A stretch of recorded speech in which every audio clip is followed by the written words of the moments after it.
राजा और उसकी मतलबी रानियाँ। एक रियासत का एक धनी राजा था जिसकी 4 रानियाँ थीं।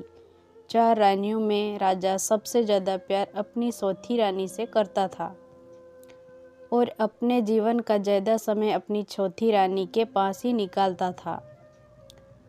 और वह अपनी चौथी रानी को महंगे गहने कपड़े पहनाया करता था।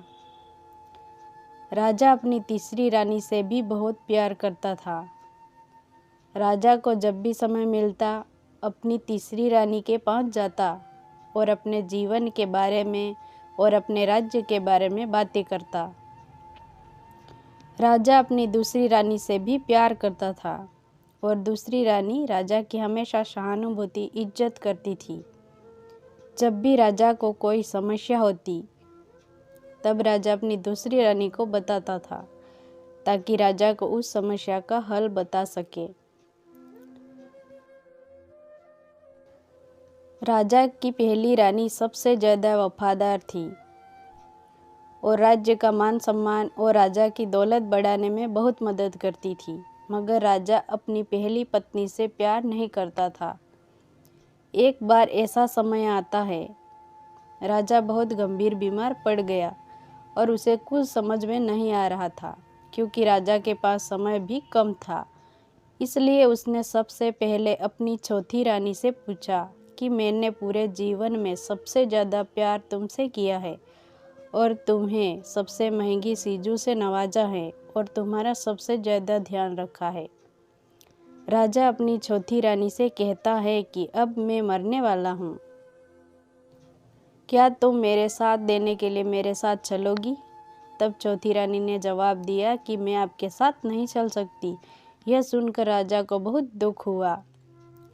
राजा ने दुखी मन से अपनी तीसरी रानी से पूछा कि मैंने सारी जिंदगी तुमसे प्यार किया है, अब मैं जा रहा हूँ, क्या तुम मेरे साथ चलोगी? तीसरी रानी ने भी राजा के साथ जाने से मना कर दिया और बोली, जिंदगी बहुत खूबसूरत है, जब आप मर जाएंगे तो मैं दोबारा से शादी कर लूँगी। यह सुनकर राजा का दिल बैठ गया। राजा और ज़्यादा दुखी हो गया और राजा अपना दुखी मन लेकर अपनी दूसरी रानी के पास जाता है। राजा ने अपनी दूसरी रानी से कहा कि मैंने हमेशा ज़रूरत के वक्त तुमसे मदद मांगी और तुमने ही हमेशा मेरा साथ दिया, लेकिन अब मैं मरने वाला हूँ, क्या तुम मेरा साथ देने मेरे साथ चलोगी? दूसरी रानी बोली, माफ़ करना, इस बार मैं तुम्हारी मदद नहीं कर सकती। मैं तुम्हें तुम्हारी कब्र तक छोड़ सकती हूँ, उससे ज़्यादा मैं कुछ नहीं कर सकती आपके लिए।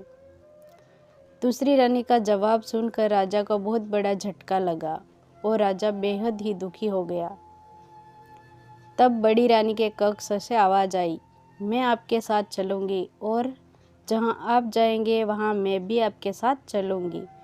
राजा ने नज़र उठाकर देखा, सामने उसकी पहली रानी खड़ी थी। वो भी राजा की हम उम्र की थी और वह भी अब कमज़ोर हो चुकी थी।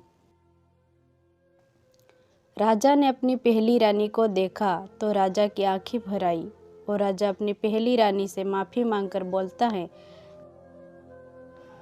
जब मेरे पास समय था तब मुझे तुम्हारा ध्यान रखना चाहिए था, लेकिन मैं ऐसा नहीं कर पाया। तब रानी राजा के गले लग जाती हैं और दोनों एक दूसरे को गले लगकर बहुत ही रोते हैं। दोस्तों, इस कहानी में यह बताने की कोशिश की है कि चौथी पत्नी हमारे शरीर के समान होती हैं। हम चाहे इसे कितना भी सजा ले, कितना भी दिल लगा ले, लेकिन जिस तरह आत्मा शरीर को त्याग कर चली जाती है, वैसे मरने के बाद ये भी हमें छोड़कर चली जाती हैं। तीसरी पत्नी हमारी संपत्ति और धन दौलत के समान होती हैं। जब हम मरते हैं, ये दूसरों को मिल जाती हैं। दूसरी पत्नी हमारे परिवार समाज के समान होती हैं, चाहे वो कितना ही हमारे साथ क्यों ना हो। ज़्यादा से ज़्यादा वो हमारे साथ शमशान तक ही आ सकते हैं। पहली पत्नी आत्मा के समान है, जो धन दौलत और अपनी खूबसूरत काया को त्याग कर अपने परमात्मा को ढूंढती हुई परमात्मा के पास चली जाती है।